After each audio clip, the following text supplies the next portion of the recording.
You can't cook angry. Have you ever cooked angry? Yeah, and your food tastes like ass. Why? It doesn't come out right, and you're miserable the whole time. And I don't know, if you love what you're doing and you're happy when you're doing it, what's going to come out is going to be infinitely better than if you're cooking angry. Let me translate that to business. Okay. If your employees aren't happy, your customers aren't happy. Right. And if you're not happy, your food's not going to be happy. And if you're building a construction project while you're pissed, it's just not going to be as good. Nope. I agree with you.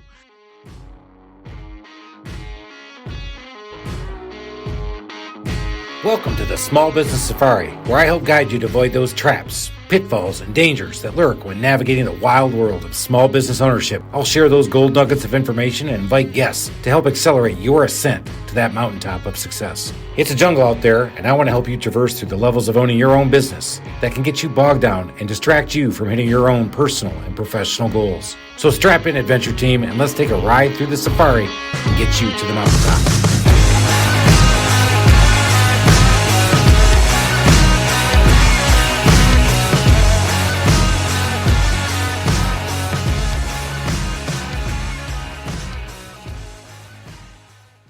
It's Chris and Alan again, and we have to say cheers. We're way past cheers. Look at this pile of beers we have here. Hello, cheers. All right, we were talking and we went off air and we said, you know what? This is just going to be good radio. Let's go podcasting. We're going to talk some food. We're talking food. So one of the great things about being an entrepreneur is we have the freedom.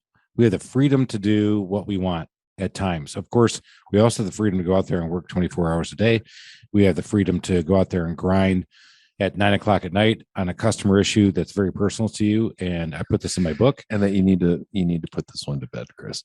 And I'm never going to put this one to bed because that's how I roll. And Ellen knows special. that. And that's what makes me special. And good news is we introduced a new character to our podcast. It's called the Damn It Down.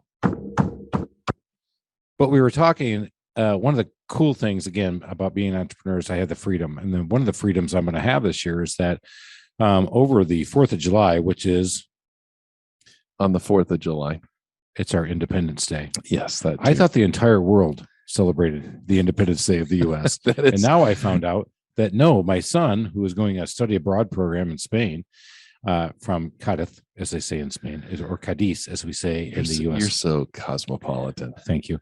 He is done with school on July 4th. And I looked at him and I said, well, who would end school on the Independence Day? Well, I guess Spain would. I'm like, well, okay. Well, now what? Well, here's the cool thing. I've got a friend, and I call him a brother now because he was an exchange student with me back when I was a junior in high school, and he has now had his own kids. He's got 5 kids. He's in Barcelona. And I called up Jose and I said, Jose, would you be willing to house my son for an extra 3 weeks in Spain? Because he desperately wants to learn Spanish. He wants to be in international law and wants to be there. And Jose, without any hesitation, said, absolutely. Give me your agenda. And I'm like, okay, absolutely. I don't know what agenda means, but okay. Wine and food. That's me. Yeah. So we're going over there. And I was telling Alan about this off air and telling him how cool this is going to be. So we're going to go down to Cádiz and spend time with Austin. Then we're going to fly up to Barcelona. And I get a chance to see Jose again, who I have not seen in a long time, but is very excited. We've actually already gone back and forth. We'll spend 2 days in Barcelona and then fly back. And Alan said, you have got to do something when you go to Spain. And I went, okay, so Jose, who's lived there all his life, has a plan for me or an agenda, but Alan has a better plan for me. So Alan, what should I do when I go to Spain? Well, you could do one of those pilgrimage walks. That sounds very religious. Oh, or you could find somebody to make you a real paella over fire. Now you're talking my language. Yes. Come on. What's that sound like? What's that smell like? I don't know. And that's the deal. So you and I both love to cook. And I will tell you, you're Sicilian, correct? Correct. You've got grandma's recipes. I do. I love to cook, and my son loves to cook. I've got 3 boys. They actually all cook pretty well. One's obsessed like I am. And he actually was lamenting to me a couple of years ago. He's like, we don't have that same culture of food in our family like an Italian family does. So your family's history and lineage is what? Scottish. So How thick is that great chefs of Scotland? yeah, the little pamphlet. Haggis. I got meat pies. We went over to London a couple of years ago when the same kid was at Oxford, and I'm like, I'm so ready for the food in England to suck. And we actually had some great food. Their Indian food is amazing. Right. And it happened to be National Meat Pie Week, which I like meat. I like meat and pastry. So every pub we went to, we're getting, pheasant meat pies. It was phenomenal. But I told him, I'm like, yeah, we don't celebrate our heritage in a culinary fashion, but we've absconded from the rest of the world, and that is our family culture. So my sister lived in Mexico for 20 years. We do a lot of authentic Mexican cooking. We went to Italy, so we cook a lot of Italian.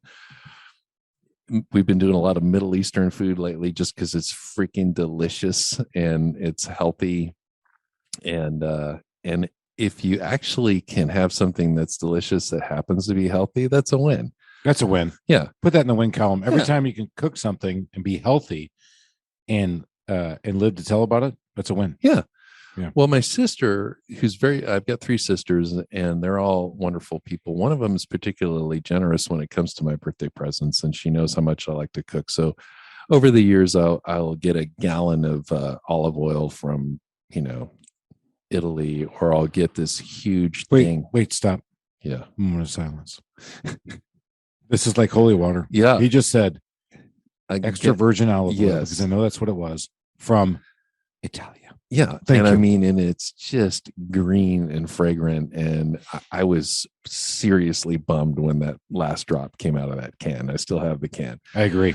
And then she sent me years ago, she sent me a pretty large tin of smoked paprika, which, if you don't feel like firing up the big green egg and you just put in a half a teaspoon of that in anything, and suddenly it seems like you cooked it over a fire. So you listen to this podcast for entrepreneurial business advice, but you just got a huge gold nugget.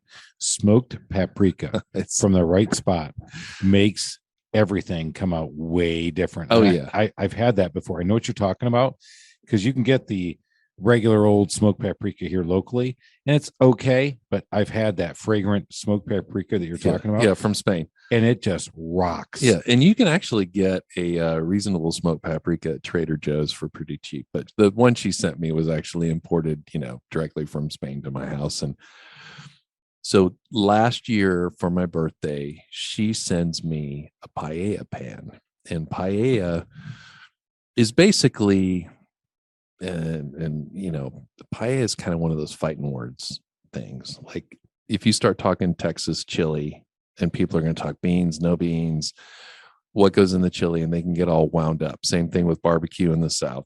Barbecue in North Carolina, fighting words. Exactly. And same thing with paella. Does it have onion in it? Does it not? And they get all wound up. But paella is this large pan that's very shallow, and it's basically a rice dish that happens to have stuff in it. And to cook it correctly, so Valencian, are you going to be near Valencia? So that means I know that I'm in Barcelona and Cadiz. Yeah, so I have no idea either. Okay. So Valencian, traditional paella, and much of the great food in the world comes from kind of poverty.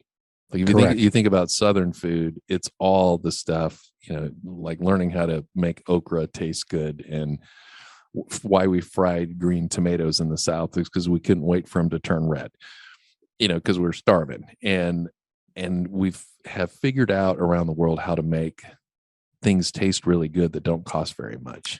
You hit on something that's so interesting, because there's a business point in that. All of our best food has come from a situation of lesser than or poverty than. Mm-hmm. I mean, you're right. I agree with you 100%. Some of the best foods we've ever had all came because we had to make things stretch. And that's the best tasting food we've ever had. Back to being in business. Some of the best times I ever had were in the beginning, when I was lean and mean and just absolutely fighting. Didn't know if I was going to make it. But I digress, just to put a little business in there. Yeah, so to go it's living on the edge. Well, we're back to Valencia. Back to Valencia. So imagine you're working in the orange groves in Spain, and it's lunchtime, and somebody busts out this big shallow pan, and they put it on a couple of bricks over a real fire made out of orange trees, that wood. And what goes in this rice dish is whatever you can catch locally, which apparently in that area is rabbit, and they may throw a couple snails in there, that kind of a thing. But it's a rice dish cooked over fire on a very shallow pan, and it has a little bit of tomato in it. Whether or not it has garlic in it is also fighting words, onion, fighting words, that kind of thing. And then you cook it, and the key to it is that you get a little bit of a crispy caramelized rice. So like if you make a pot of rice now, you're doing some Chinese dish, and you kind of overcook it and you get that crusty, you feel like you screwed up. Right. You definitely screwed up if it's crusty and not. This is a key to paella, is you get this caramelized rice. But this rice has been the traditional paella. They actually make the stock in that pan with, they'll take the chicken bones and they'll actually cut them in half so that you get the marrow working in there, and it can take some time. And then that soaks into the rice caramelizes. So you want that crispy thing. And that's what I want to get the report on, because now I'm learning to make something. I don't really know what it's supposed to taste like. So my sister a year ago sends me a 22-inch paella pan, which off the top of your head doesn't seem like it's that big. Measure your freaking stove. It is.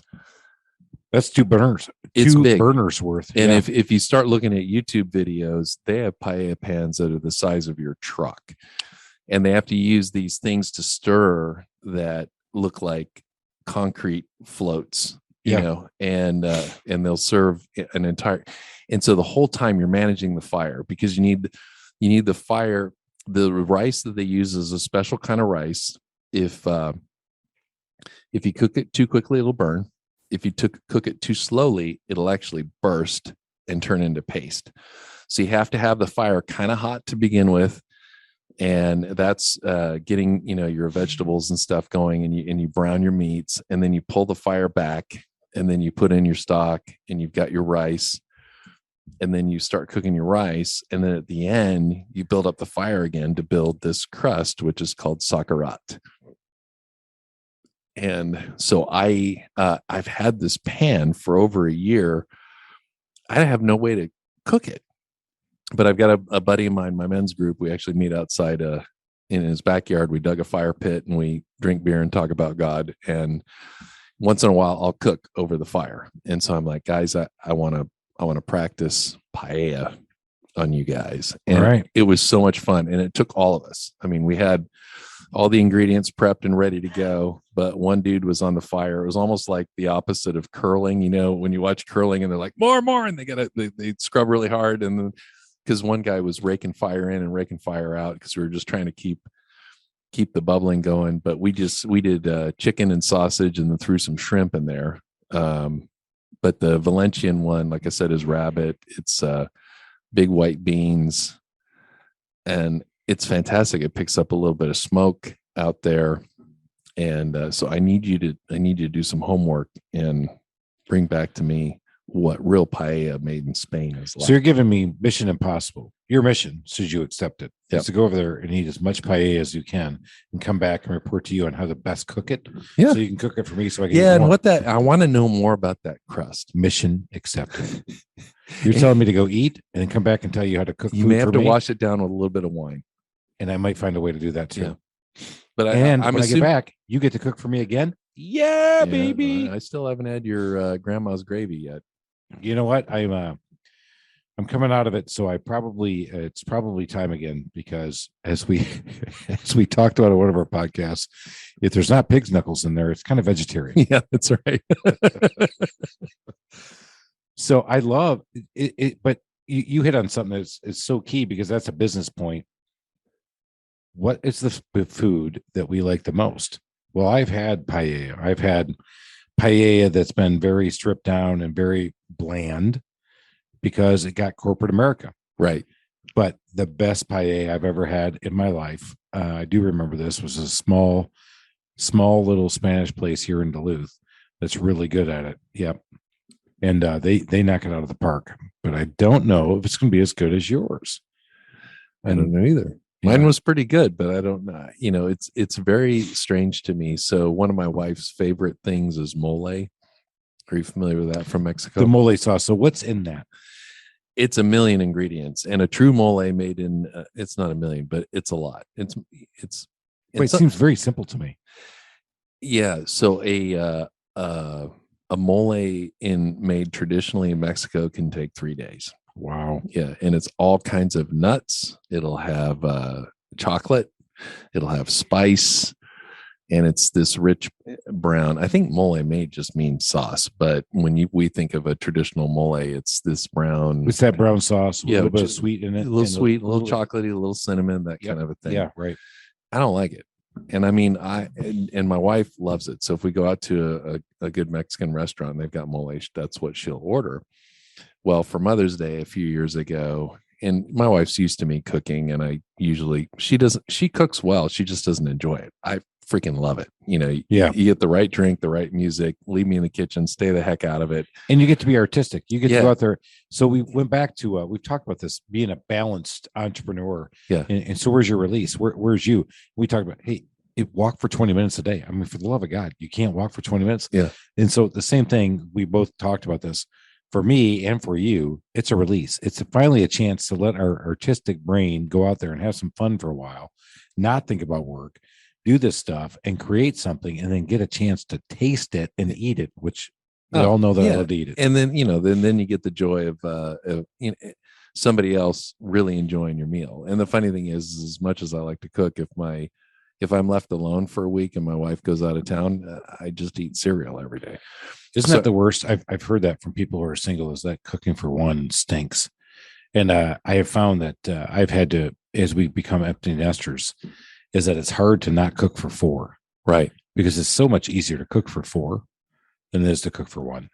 If you like leftovers, which I do, it's okay. So when Judy goes back and visits her family, it's cereal most of the nights, but then there'll be one day where I'm like, screw it. I'm going to go nuts in the kitchen and I'll have a big time, but we like leftovers. So I'll vacuum seal, freeze, that kind of thing, and I'll eat it later. But you're right. The artistic expression in the kitchen to me is amplified because I get to eat it. And one of my other hobbies is woodworking. So if I get to combine woodworking and food, it's even better. So my son and I built the smokehouse, and we've cured our own bacon, and we'll smoke cheese and do stuff like that.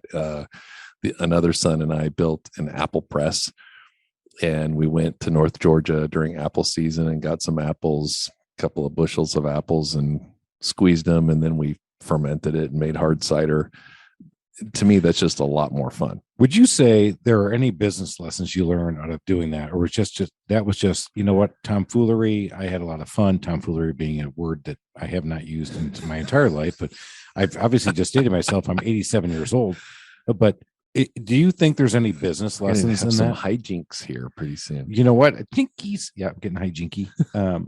Do you think there's any business lessons out of that though? Probably, but we've had 77 beers. Well, one of us has. One of us has only had 64. Yeah, I don't know. I'll have to think about it. But what you said, so I think there is, and that's why when we have a chance to do what we do, and that is we love to cook. I did not cook when I was in corporate America. Why? Because I wouldn't get home, and a lot of times I was on the road all week anyway. And the last thing I wanted to do was spend even more time away from my family or having fun in the kitchen when I had so many other duties, quote unquote, to do. And the freedom I got running my own business was I started to cook again, because for me also was that family meal, and making sure that you had that family bond and that chance to get together. And even if I was disconnected and probably doing selective listening, but the chance to cook and then have them eat and then critique me and then tell me, and they were very good. And I got some very real, honest feedback, as we all know. Like, this sucks. How about do better? Do better. Yeah, I suppose you could draw some parallels. I mean, when I first started cooking, I'll never forget one of the first dates I had with my wife. we knew each other, and I'm like, I want to cook a dinner for you in your kitchen. And we have a photo of it somewhere still where I used every pan. The kitchen was a complete nightmare. Now the meal, I bludgeoned this nice meal out of the kitchen. And now I've gotten to the point where I'm very efficient. I read through the recipe. If I'm going to use a recipe, I usually use recipes, but I kind of put my own touch on it. But I'll know that thing inside and out before I even start. And then I get all the ingredients and I lay them out and I actually put them in order. And sometimes I'll do it like if I've got a big cook day for the next day, I'll lay them out the night before, and I actually kind of have fun because I get a little cocktail and I got the right music going and I have it all set out, cutting board over here, and it's all organized so that the cooking process is just a lot more efficient and a lot more fun. And by the time I'm done cooking, the kitchen is already clean. I don't dirty every pan, dirty every pot. I'm just a lot more efficient. And then stuff goes straight into the dishwasher. So not only does the family get this amazing meal, but you don't have this disaster to clean up at the end. I love that, because the process that you go through to create what you did is what we do in our business. We go out there and we think about our process. We think about what we have to do. And I know it sounds like a crazy parallel, because I'm out there doing the same thing. I'm not thinking about business, but I went up and looked up this concept, because one of the guys who works for me, I have two project managers right now. They're both classically trained chefs. No kidding. No kidding. I love it. Same process. Yeah. You want to create a beautiful bathroom or a beautiful kitchen. It's the same process of creating a beautiful meal. And so one of the guys told me he's classically trained in the French art. It's called mise en place. Yes. Right. And I love that phrase. Get all your crap done ahead of time. Get all your crap done ahead of time, get it organized. And you know what? The process and the creativity that you want to bring to the plate is done because you have all your shit together before you start creating it. Right. So I believe in mise en place that I had never done, but I looked it up, embraced it. And so I started cooking like that. And as I'm cooking, I'm having a blast, love the food, but I also drew the business parallel. And then I went back and started realizing that two of my project managers, classically trained chefs. So there's your gold nugget. Hire chefs if you have a home services business. 100%. I agree with that. Yeah. The other strange parallel is you can't cook angry. You can't cook angry. Have you ever cooked angry? Yeah. And your food tastes like ass. Why? It doesn't come out right. And you're miserable the whole time. And I don't know, if you love what you're doing and you're happy when you're doing it, what's going to come out is going to be infinitely better than if you're cooking angry. Let me translate that to business. Okay. If your employees aren't happy, your customers aren't happy. Right. And if you're not happy, your food's not going to be happy. And if you're building a construction project while you're pissed, it's just not going to be as good. Nope. I agree with you. Because that's why I asked the question, because I remember I was pissed off. I could not get work out of my head, and I was cooking for the family, and that chicken came out. And honestly, I do think that you could put that in the road today, and there would never be a pothole ever again. This shit was harder than asphalt. And they're all like, "Dad, this." I was like, and the whole time I'm like, "Don't even talk to me. I know what's going on. I know it's not good, and I don't care. I just want to eat." And I'm going to go back to worrying about my business and be totally mad about it. Yeah. Well, here's another business thing you can pull out of cooking. And I think I taught my wife to do this, and I regret doing it because I've learned not to do it. When you cook a dinner, just like if you're laying tile, you're the one who can see all the flaws in the tile. And I could have done this better in the kitchen. And so you start making excuses when you serve it. Now, meanwhile, the people are eating it, are thrilled with what they're eating, and they're just happy to be eating it. And they don't want to hear the freaking excuses. And they don't want to have you point out the flaws. And it's the exact same thing in your home services business. It's like, yeah, just, that's a fine line. And I appreciate what you're saying, because you're right. We call it the assumptive close that came from car selling. But when you finish something in a house and you've done some great, amazing work, go over there and tell everybody how awesome it is, and ask them if they think it's the same. It's just as awesome. But if you go over there and do the Eeyore, oh, woe is me. You know what? I kind of burned the garlic, or you know what? I kind of overcooked the meat, or, oh, well, I just wish I would have had this other ingredient because it would have been so much better. then all the people are thinking the whole time is, well, you're right. Well, why do I like it? And now they feel guilty that they like it and they can't appreciate it as much. How about if you came back and went, let me know what you guys think? So when they all go, wow, that was amazing. So this just happened just the other day. I decided I was going to cook burgers. My wife was working her butt off and I'm like, I'm just going to do a burger night. And normally when I cook, it's something a little bit more international, but we've figured out a couple of ways to make a burger really good. Well, we didn't have buns and I just didn't feel like going to the store. I'm like, well, I'll make hamburger buns. I've never done that before. But I bake. My mom had a bakery. So I'm like, how hard can it be? And I quick found a site that I trust. And it's like, oh yeah, piece of cake. I'll make hamburger buns. And I thought, well, since I know, the big difference between when you cook and when you buy something at the store is you know what's in it. And so I'm not a health freak, but there's no point in being excessively unhealthy when you cook. I mean, as you know, olive oil is probably going to be better for you than some other things. Correct. Better than vegetable oil. Yeah. And so I'm like, well, I know I need to cut back on my white flour, which is tough, but it's very glycemic. I don't want to get diabetes. I'm on the edge, every time I go to get my physical. So I bought a flour mill a number of years ago, actually. And so I've got wheat berries. And if I make biscuits or I make bread, I'll use 3/4 of it'll be white flour roughly. And then 1/4 of it will be flour that I've ground. So you get more nutrition, less, because it dries. So if you grind your own wheat, it has the shelf life of meat. I mean, it'll spoil in 4 days. Yeah. What do they do to the flour in the bag at the grocery store where it's good for 6 months? It kind of freaks me out a little bit. And I'm not totally weirded out about food, but stuff like that kind of bothers me. So I throw in a little whole wheat that I have freshly ground, not whole wheat in a bag from the store that will also last 6 months. This is freshly ground whole wheat. It tastes amazing. Doesn't perform baking wise, it doesn't fluff up quite as well as regular flour, but it's a lot healthier for you. It actually tastes better. And so I'm like, all right, well, I'll throw a little of that in the hamburger buns. And so I made these, and they were a little more dense than I would have liked.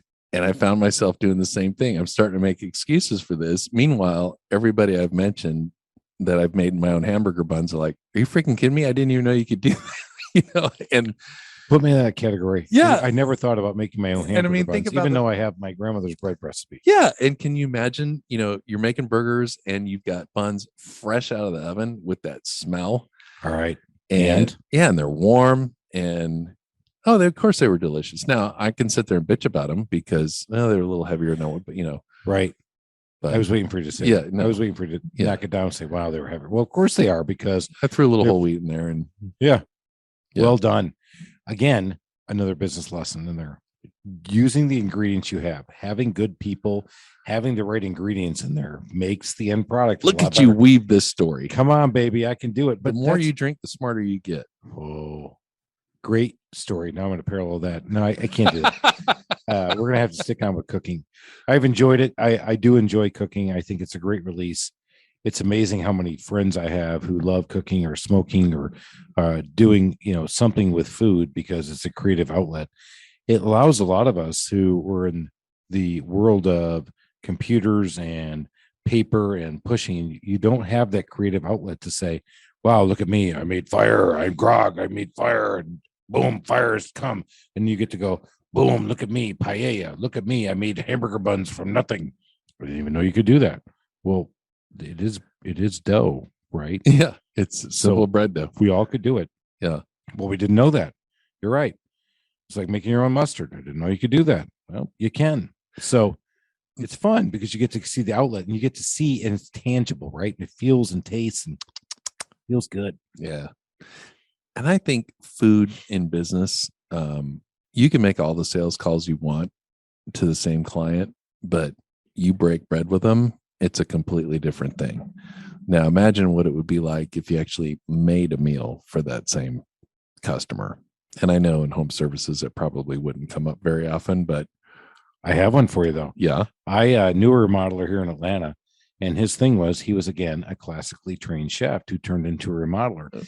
And what he would do is after every kitchen that he would make, he would come in and he would have a neighborhood or a family or friend night where he would cook in the kitchen he made. Oh And I saw some of the pictures, and it was bad ass. Just that like is said. the coolest thing I've ever heard. Right. He's out of business now, but I was like, wow, how cool would that be?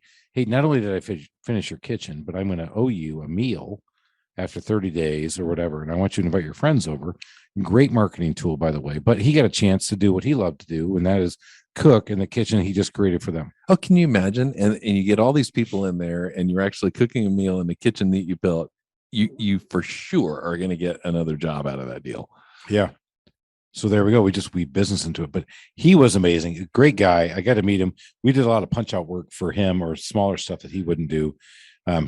He's retired since we've worked, but I was like, that was such a cool idea to do something like that. I've actually brought that to my own business, is that when we finish a bathroom, find out what they like. Let's put, It's a completely different thing that you're going to demonstrate in a bathroom versus a kitchen. I'm sorry. I don't do that, Chris. So bring all your friends over, and I'm going to use the bathroom. Bring all your friends over, and I'm going to show them how to use the bathroom. Yeah. Damn it. I knew something backfired on me. So that's why they all went running and screaming. That's when I was like, look, this bathroom has an incredible toilet flush. Yeah. Watch this. Look at the bidet. Go over here Watch and see the bidet work. I knew something was bad. Sometimes there's another lesson. You need to think things through and maybe get another opinion. I thought it seemed like such a good idea at the time. Look at this bathroom. Look at this toilet. It really flushes well. Watch what I do to it. You know what? We even made our own selves laugh. How about that? Yeah. I make me laugh. All right. So good episode. Back to how food helps us all find our inner artist, how all helps us reset. Back to, we talked about this before in a previous episodes. As an entrepreneur, life gets in the way. And I can't tell you how many times people said, don't let the business run you. You run the business. I just said that in the last episode. Oh, that was you. Twice. Yeah. Well, guess what? You do that a lot to me. Let me tell you about this great idea I have for helping I have a great idea to reward employees. No, you don't even dare put it on the podcast. I gave that to you in secrecy, but then Chris stole it and made it. Then later on, he's like, "Hey, I had this great idea, and here's what I did." And I'm like, "Yeah, I told you that one." R&D, rip off and duplicate. But what we've talked about, helping yourself and doing things, you got to find that outlet. Because even doing that cooking, I used to run home and be able to do that and sit down, and we had that family meal, even when I was running my own business. And while I might have got distracted during the meal, I tried really hard not to, but we at least had that 1 hour together where I was cooking, preparing, and then they got a chance to eat it, and I got a chance to hear, and we got to break bread, because you just hit on something earlier. Some of the best sales you ever had were over breaking bread. Absolutely. Some of the best conversations I've ever had in my life with my family are always over breaking bread, over making a meal. And for whatever reason, as much as your kids hate you, they're actually going to be pretty cool around the dinner table. They are. And that has never been lost on me, is that having a chance for us to put the phones down, do the phone stack, do the, hey, let's just critique dad's work, tonight, which is always fun. Because they would even say, wow, this is amazing. And they actually did. I mean, I know you're a great cook, and I love cooking as well. And they appreciate that we have a homemade meal. And it was always awesome. And it would open up the conversation. When I had my store and things weren't going well, and, my kids were used to, back in my corporate days, we ate the finest, and we ate out all the time, and, money was no object. And then all of a sudden I'm really hurting. And it actually became a point of pride to me, where I have 3 sons, and, they're all pretty young at the time, but they can eat. And can I make a good meal for my family for $10? And wow. Yeah. And I mean, if you think about it, you can, or $15 now, or 20, whatever it would be. Whatever it may be. Yeah. But not 150. And it ended up kind of becoming a thing. And that actually really refined my cooking skills out of desperation. And it goes back to what we were talking about earlier. Some of the best food in the world is peasant food that came out of desperation.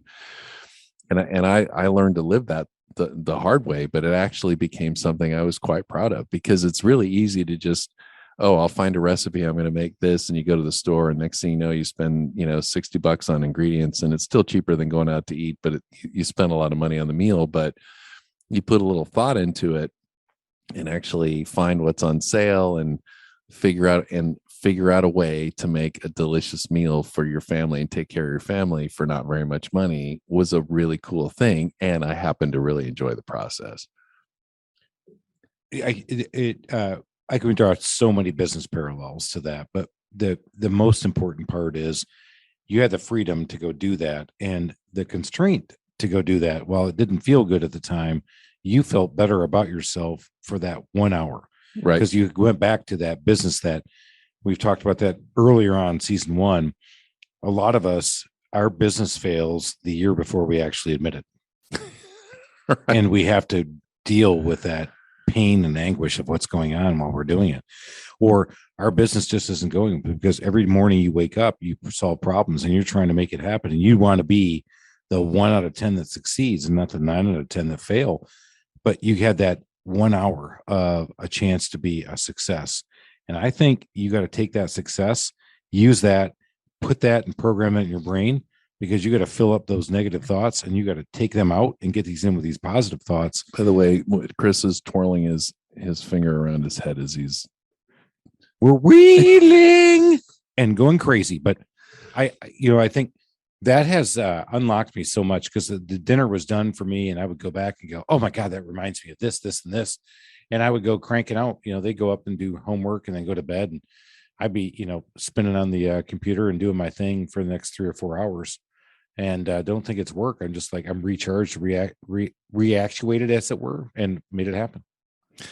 So this does not have a business parallel, but did your grandma, your Sicilian grandma, actually teach you, or did it come through your mom? Or it came from my grandmother. I actually sat with her in the kitchen. So tell me how she taught you how to make your Sunday gravy. You ready? Yeah. You're going to love this story. I can't wait.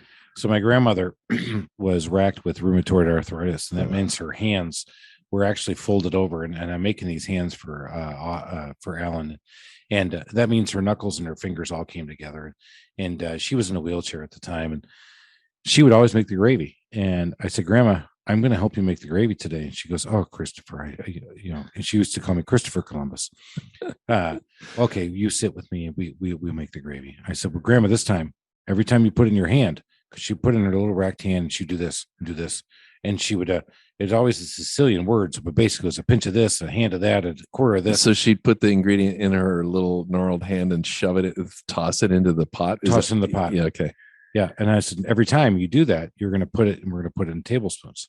So I made her put it all in tablespoons. Oh. So I figured out the right tablespoons of the oregano and the right tablespoons of the salt and the right tablespoons of teaspoon of my secret sauce is we have sugar in our sauce. Yeah. To cut down the acidity.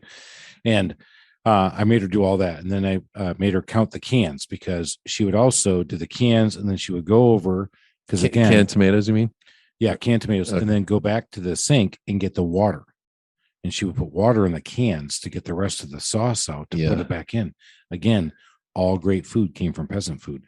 Our sauce literally cost maybe $4, maybe $5 at the time back in the day. Today, maybe $20, not even.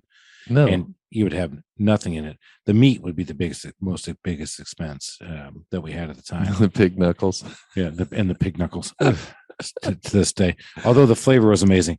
So was there Sunday gravy? Did it have meat or was it not meat? Oh, it was definitely meat. Oh, okay. Oh, there was knuckles in there. There was sausage in there. We made meatballs too.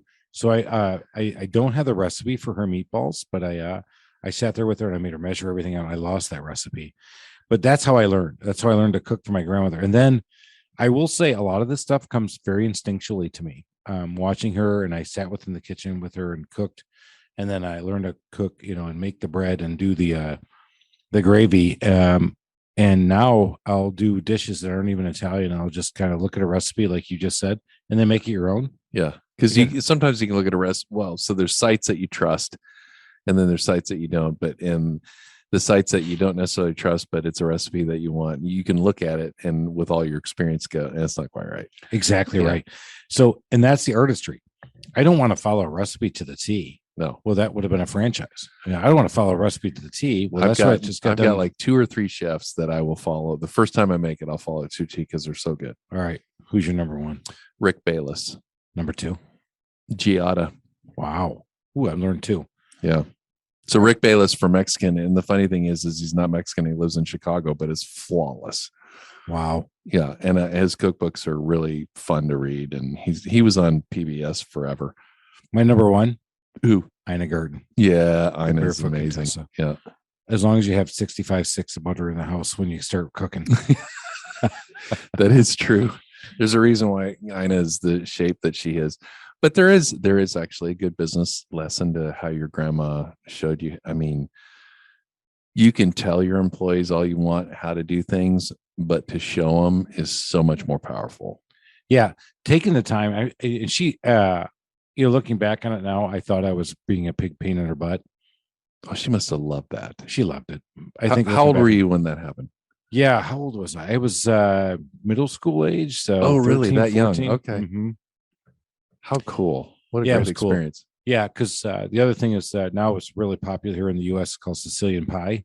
I just grew up thinking that was the only thing. I never had Italian food outside of my family until I was 19 years old. 19 years old. I never ate Italian food at a restaurant until I was 19. I did not know pizza came around. I did not know that not everybody slurped their sauce up with their bread.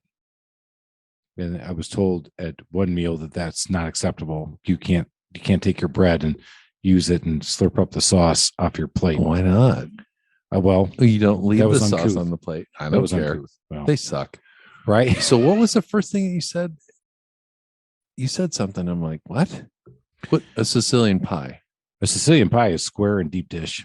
Okay. And that's a popular thing now. They call it Detroit deep dish. The Detroit pizza. I've been making those lately. I'm kind of curious. Do you make a Detroit pizza? So I have not taken the time to build the dough yet. I'm gonna actually, that's on my list for this summer.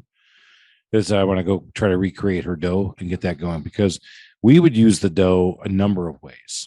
We would use it for breakfast. That's called pastete, which is a little bit of a dough fried up with a little bit of sugar on it, and you dunk it in your coffee. And that sounds pretty awesome. It really was. We would make broccoli bread out of it.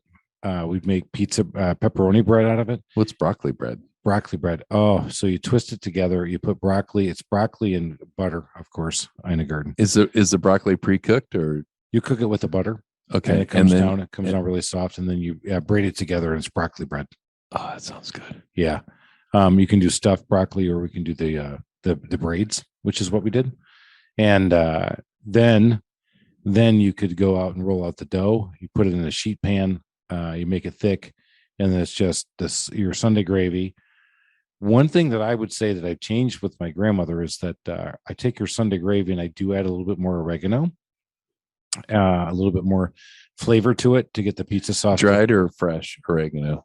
So I only use dried because I know you gave me that look, Alan, and nobody. No, I'm just curious because I run out of time, and I was like, I'll do the dried, but it's I do the two Italian. Different flavors, actually. I agree with you. It is, but what that we'll do is we'll put down the sauce, and then it's just pepperoni and mozzarella. The good mozz is the best, though. And she would. I remember. You ever made your own mozzarella? I have never made my own. I have. Wow. I'm more Italian than you. Oh my God, you are. Yeah. I drink more wine than you. You probably have. Starting at 7, I had a head start. The Detroit pizza. So I've been working on for years the Naples pizza. The wood fire. Just okay. So where do you get your flour from? I get the 00. You flour. do?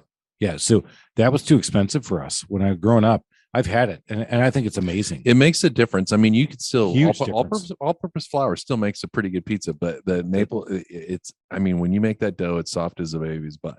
Yeah. But the Detroit style pizza, I like the thicker crust, and it's soaked in olive oil, and then the cheese melts and kind of crisps up on the side of the pan.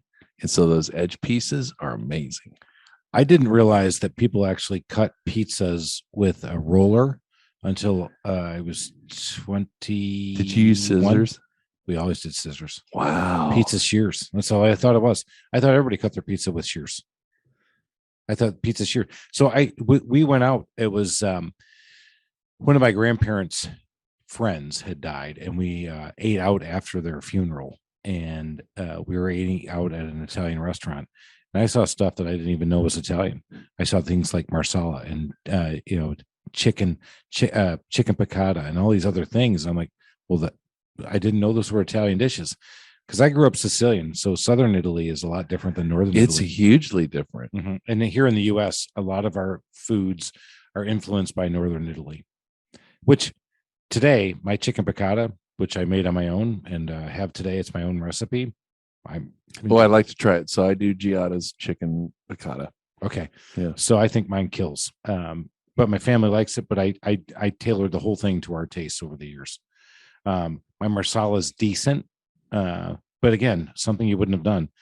And I also remember this: anytime we had any chicken dish, that thing was pounded out to basically the consistency of a sheet, because my grandmother would make one boneless chicken breast, but not boneless back in the day, but boned chicken breast. She would peel it out.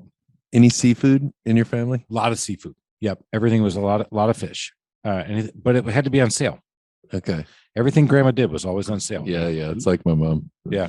And so, like you said, the best foods come from nothing, come from scarcity, or peasant food, as we say.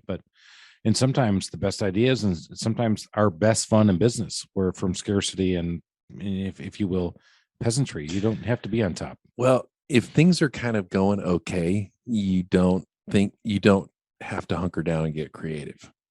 But when you're kind of, your back's against the wall, or you've got a particular challenge. So, one of our podcast guests, the guy from Vancouver, who Craig Juiced. Yeah. And, our guys are sitting on their butts in the wintertime. And so they end up having a Christmas light installation. And Dave Mormon. Yeah, Dave. Yeah. And so last night I met a guy who has a Mosquito Joe's franchise here in town. I think he knows you, by the way. And they do Christmas lights. And I love that. I mean, you wouldn't have come up with that if your business was kind of okay in the winter. But when your business sucks in the winter and it's really busy in the summer, you got to figure something out, or you're really in trouble. Yeah. And it's the same thing in cooking. I mean, you don't have a lot of money and you got mouths to feed. How am I going to make something that they like, that's good, that's healthy, but we can afford? Yeah. It's I think it's amazing, some of the stuff that I look back and see what my grandmother did, and my mom, for that matter. I love the story of the gnarled hands. That's really cool. That was so much fun. I can't believe you made her, like, her hands are all cupped and you had her pour it right in the tablespoon. And then I would put it in the pot. And I would go back to I had a yellow legal pad, and I would write it on that. And I had that yellow legal pad up, and so I had that yellow legal pad for close to 40 plus years. And so the good news is, in my head, I have the marinara recipe and the sauce, the Sunday gravy, as she calls suku. But I lost the bread recipe, but I know my aunt and my mom. Well, I know my aunt knows it. So I just got to go back and try it. Yeah, you got to get it. Yeah, because the last time I tried it, I got really frustrated because I screwed up on the heat of the water. I know there was something I was missing. I just got to play with it a little bit. It's funny. You remind me of a story. So my mom at 80 got breast cancer, and it seemed like she beat it. And we had it turns out our last Thanksgiving together, and my sisters and I were talking. It's like, nobody makes the Thanksgiving gravy like mom. Everybody's Thanksgiving gravy is really special. None of us knew how to do it. So we're like, hey, in that Thanksgiving, she was feeling good, and I was hosting. I did the turkey. My wife did, a lot of the sides. But we're like, Mom, would you make the gravy? And I remember my three sisters and I are all standing around her as she's doing the gravy on the stove, and one of them's got a piece of paper and a pencil, and she's ready to write down what my mom does. And we're all watching, and all it was my mom was just staring at this pan and kind of stirring a little bit. And at whatever moment, and we never figured out what it was, boom, goes in the slurry of water and flour that she had to thicken it up. And so my sister at the end of the gravy, there was nothing written. There was nothing written on the piece of paper. That's hilarious, dude. The mental image on that was amazing. Yeah. Right? We're staring over. We're waiting. And we knew this was a big moment and because we're not going to have her and again. here we are. If we were doing the play-by-play, yeah, she's stirring the pot. She's stirring the pot. She continues to stir the pot, and she's not saying a word. Mom, what else do you do? Shh. Right. Well, is there anything else? Shh. Wait for it. And there goes the flour water into the bag. Boom. And it's this velvety, perfect, delicious gravy. And we're done. Yep. And have we all learned today? Anything? Anybody? So did our mother teach us to fish today? No. Everybody, thank you for coming and good night. Right. Sometimes there's the secret sauce. I don't know. You just got to have the gift. I think you have to have the gift. And you do a great job with smoking and cooking and meats. I think that's another thing. You have to have the gift. You have to try a little bit, but I do think it's a look, it's a feel, it's a smell, it's a just I've watched guys who've done it, and I've seen you do it too. I think there's a look, there's a way to do it, and it's hard to say you can put the probe in there and get it nailed, because I still use the probe at times. That's why I want you to go to Spain and not just get paella, but you need to go where they're making it in front of you. And I'm going to do that with my best Spanish. From what I understand, you have to listen to it when the sacarat is building, that crust is building. It goes from a gentle simmer of the rice to all of a sudden there's just a little crackling going on. And I don't know how long that goes or how loud it gets, but you got to hear it. And so you're listening to it to be done. And with that, everybody, stay tuned. There's going to be an episode down the road where Chris comes back and either he wows Alan with his amazing knowledge, or he's completely failed him as the belligerent white American goes over to Spain and goes, "Make me show you I need to see paella." All right, everybody, keep reaching for the mountaintops of success. I hope you enjoyed this little aside where we tick a little business, but we talked about food at the same time. Keep listening to the Small Business Safari. Go out there, check us out. Make sure you're following us. Share us with your friends. Hit me up on my DM, customerservice.freak on Instagram, or Chris Lalamia at thetrustedtoolbox.com. Would love to hear from you. Keep reaching to the top and make it happen. Bon appetit. Thank you for listening to this episode of the Small Business Safari. Remember to keep that positive attitude, which will reflect in a higher altitude as you're out there making it happen in the wild world of small business ownership. Until next time, go make it a great day, adventure team.